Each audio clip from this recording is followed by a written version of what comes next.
ለምሳቃ ለቡና ቁርስ የሚሆንላችሁን የሎሚ የተቆራጭ ኬክ ይዤላችሁ መጥቻለሁ። 3 እንቁላል እና ግማሽ ኩባያ ስኳር አድርገን አንድ ላይ እናቀላቅለዋለን። 1 የሻይ ማንኪያ ቫኒላ፣ 2 የሾርባ ማንኪያ ሎሚ፣ ግማሽ ኩባያ እርጎና 1 የሾርባ ማንኪያ የሎሚ ፍቅፋቄ እንዲሁም ደግሞ ግማሽ ኩባያ ዘይት ወይም ደግሞ የቀለጠ ቅቤ አድርጋችሁ አብራችሁ ታዋህዱታላችሁ።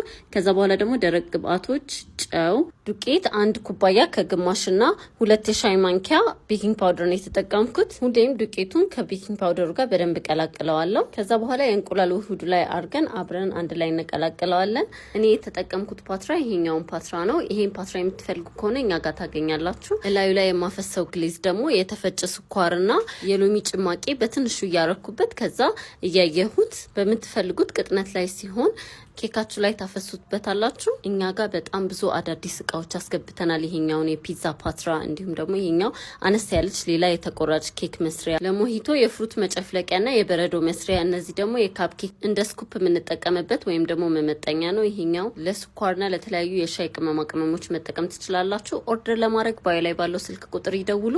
አመሰግናለሁ።